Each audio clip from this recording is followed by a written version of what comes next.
Hello everyone, welcome back to our channel exam warrior. तो अब जो हम पढ़ने वाले हैं वो है हमारा आज का टॉपिक है जो है वो prenatal and post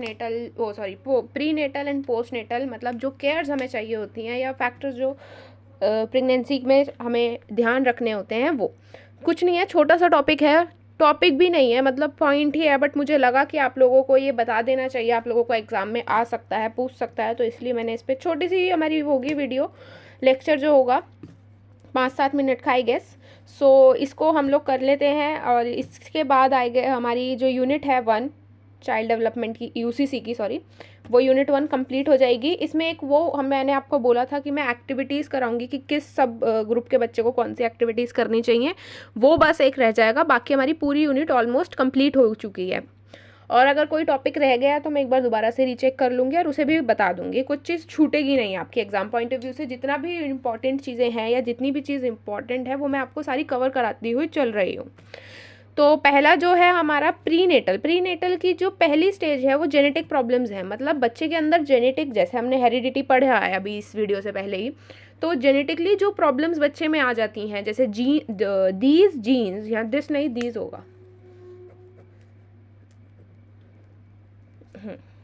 these genes may be inherited one or both parent, मतलब ये जो जीन्स होते हैं इनहेरिटेड हो जाते हैं, हेरिडिटी में आ जाते हैं बच्चे में, या तो किसी एक पेरेंट से या दोनों पेरेंट से। ठीक है, बच्चे के अंदर आते हैं, जैसे for example symptoms of obesity, cholesterol का अगर पेरेंट्स को दोनों में से किसी को भी प्रॉब्लम है तो बच्चे को भी वो प्रॉब्लम होगा ही होगा। जैसे शुगर का है, डायबिटीज़ का है, तो वो हो गया। और कोई हार्ट डिजीज़ है उससे रिलेटेड है तो वो हो गए। तो ये जेनेटिक प्रॉब्लम्स होती हैं कि जो बच्चे में जन्म से आ जाती हैं, बच्चे को किसी मेडिकल रीज़न की वजह से नहीं होती, बट वो जेनेटिकली उसके पेरेंट्स में थी तो इसलिए उसके अंदर भी आ गई है। अब आता है एक्सपोजर ऑफ एल्कोहल, मतलब intake of drugs, smoking, alcohol, ये जो सब चीज़ें हैं ये एक पेरेंट को, मतलब बेसिकली मदर को जब वो कंसीव करती है तो नहीं लेनी चाहिए, क्योंकि इसका सीधा असर बच्चे पे होता है और बच्चे का जो वेट है वो लो बर्थ हो जाता है, प्री मिच्योर बेबी की डिलीवरी हो जाती है, अबॉर्शन के भी चांसेस होते हैं और मेंटल हेल्थ भी बच्चे की ठीक नहीं होती, क्योंकि ये जो सब चीज़ें हैं ये सीधा जो अफेक्ट करती हैं वो बच्चे के डेवलपमेंट के साथ साथ उसके मेंटल हेल्थ को करती हैं। अगर बच्चे की मेंटल हेल्थ सही नहीं होती तो वो बच्चा एबनॉर्मल हो जाता है या प्री मिच्योर ही उसकी डिलीवरी हो जाती है, पूरा 9 महीने से पहले ही वो बाहर आ जाता है और उसका जो वेट होता है वो सही अमाउंट में नहीं बढ़ता जितना कि बढ़ना चाहिए। अब हो गया मैटरनल स्ट्रेस। अगर माँ मेंटली या इमोशनली उसका स्टेटस सही नहीं है तो वो भी इन्फ्लुएंस होगा फीटस पे, क्योंकि जो 9th मंथ होते हैं प्रेगनेंसी के उसमें बच्चा किसके साथ होता है, माँ के साथ होता है। वो जो कनेक्शन जो होता है उसका वो अपनी माँ के साथ ही फील करता है, अच्छा बुरा जैसा भी माँ फील करती है बच्चा एग्जैक्टली सेम फील करता है। इसलिए कहते हैं कि 9 मंथ में किसी भी वुड बी मदर को अच्छी चीज़ें देखनी चाहिए, अच्छी चीज़ें सुननी चाहिए, अच्छी चीज़ें करनी चाहिए। जो भी वो ड्यूरिंग द 9 मंथ्स करती है वो सीधा इन्फ्लुएंस उसके बच्चे पे होता है और या उस बच्चे के बिहेवियर में आ जाता है।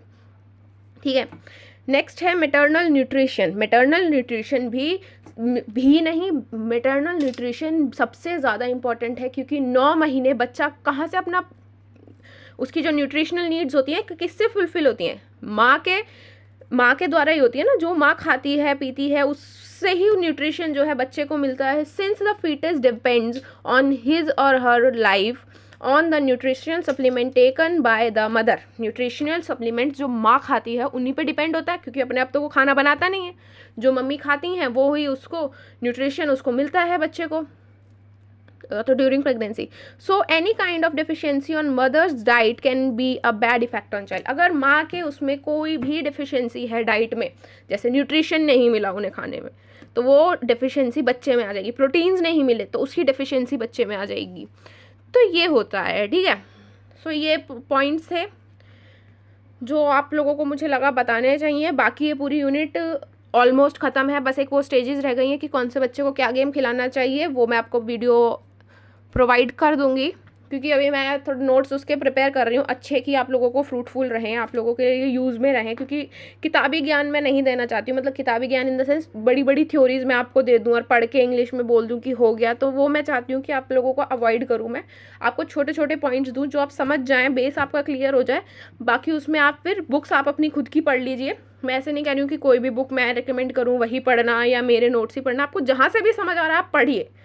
मेन हमारा जो फोकस है, एम है, वो है कि आप लोगों को समझ आए, कि आपके बेस जो है स्ट्रांग हो जाए, बेसिक्स क्लियर हो जाए। और ये हमारे सारे कंप्लीट हो चुके हैं।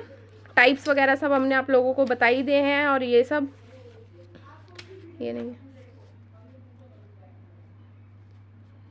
सो यही सब है जो आप लोगों को करना था। हमारी यूनिट 1 कंप्लीट हो गई है। इसके बाद यूनिट 2 नहीं, हम लोग 3 या 4 स्टार्ट करेंगे, या हम लोग प्री स्कूल का कोई यूनिट स्टार्ट करेंगे, कि जो हमारा नेक्स्ट क्या कहते हैं उसे, नेक्स्ट क्या सब्जेक्ट है।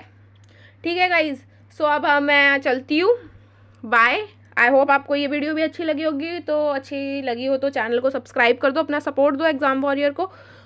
जो अगर आपका रिस्पांस बहुत अच्छा है, आई मस्ट से, कि आप लोगों को अब वीडियो पे जो रिस्पांस आता है, कमेंट्स आते हैं, वो सब बहुत अच्छे होते हैं, जिससे हमें और ज़्यादा मोटिवेशन मिलती है कि हम लोग आप लोगों के लिए और एफर्ट्स डाल के चीज़ें करें। और आप लोगों का प्यार ही है जो हमें और इतना ज़्यादा वो करता है कि हमें करना है कुछ आप लोगों के लिए। और stay tuned, bye, take care, and channel को सब्सक्राइब करना, वीडियो को लाइक करना, शेयर करना।